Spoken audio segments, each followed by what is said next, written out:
So we've all heard the story, right? AI is power hungry. It's putting this massive strain on our electrical grids. A single data center can draw enough electricity to power an entire city. But you know what? That's only half the story. There's this whole other crisis brewing, one that's way less visible, but believe me, just as critical. It's not happening in the power lines, it's happening in our water pipes. So what is AI's biggest hidden thirst? Well, the answer might actually surprise you, and it has these huge implications for the towns and cities where these massive data centers are being built. Let's just break this down. On one side, you've got the problem we all know about, the immense load on power grids. But on the other, there's this hidden crisis, the unprecedented demand on local water pipes.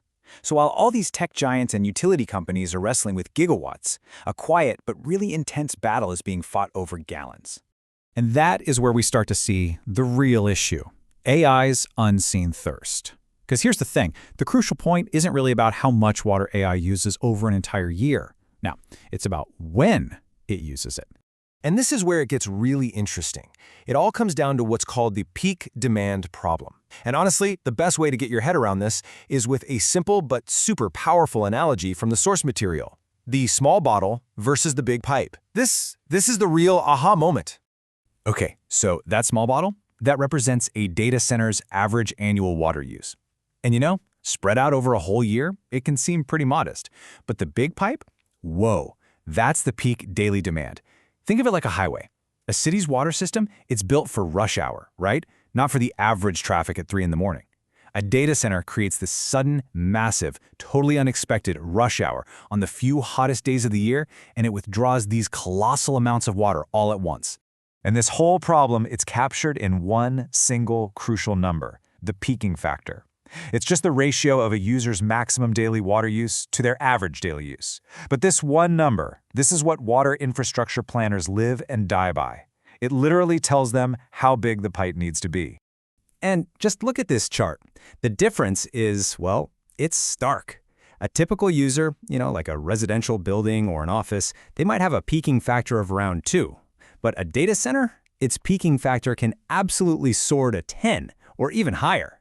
What that means is, on the hottest day of the year, its demand can shock the local water system with more than 5 times the peak flow of a typical user.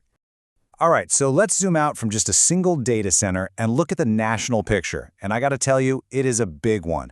We're talking about a New York City-sized water need. Let's really try and quantify the staggering scale of this problem. By 2030, U.S. data centers are projected to need up to 1,451 million gallons per day of new water capacity. I mean, that's a number so large it's kind of hard to even wrap your head around. So what does that actually look like in the real world? Well, this demand for all this new water infrastructure, it's comparable in scale to the entire daily supply of New York City. Yep, you heard that right. The new water capacity needed just to cool America's AI boom is roughly equivalent to the amount of water delivered to nearly 9 million New Yorkers every single day. And the price tag for building all this new capacity, it could reach a staggering $58 billion. And this isn't some cost that's borne by the whole country. No, it's concentrated on individual and often financially strapped local communities.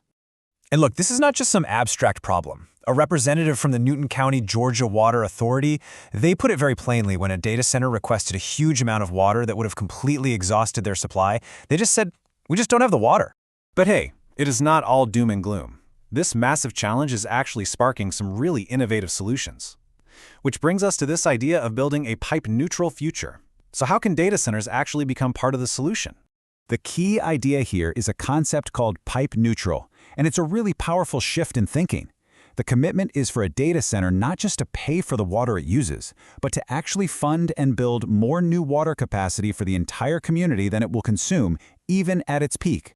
So here's how it works. First, the data center calculates its absolute maximum peak daily water need. Second, it funds the necessary upgrades to the local water system. But here's the crucial third step. It makes sure those upgrades add a net positive capacity, so more than it will ever use. And the result? The whole community benefits because they get to keep their existing water capacity for their own future growth, all while still welcoming this new industry. It's a win-win. Now, of course, pipe neutral is just one piece of the puzzle. The source material also recommends a much broader strategy. This includes a new metric called PWUE, that's peak water usage effectiveness, to report that peak water usage, not just the misleading annual averages. It also involves fostering these deep corporate community partnerships and, really importantly, implementing coordinated planning between the water and power authorities. But, all of this begs a critical question. Why use so much water in the first place? And that leads us right to the critical trade-off at the heart of this whole issue, the delicate dance between water, power, and AI. The reason is actually pretty simple and powerful. As one leading tech company states right in its sustainability report, water is the most efficient means of cooling in many places. So this process called evaporative cooling, which uses water, is just dramatically more energy efficient than waterless air cooling. And we're not talking about a minor difference here. Using water for cooling can slash a data center's electricity demand by 25 to 35%. And it does this during peak summer loads, which is exactly when the power grid is under the most strain and at its most vulnerable. And this is where this brilliant water battery concept really shines. By using water on the hottest days, data centers can strategically discharge that battery to ease stress on the electrical grid. This helps prevent blackouts and reduces the need to fire up those dirty fossil fuel backup plants. See, it's not a simple story of consumption. It's this really complex web of trade-offs. And it leaves us with a fundamental question for this AI era. As we build our digital future up in the cloud, how do we best balance it with the very real, very physical limits of our local resources right here on the ground?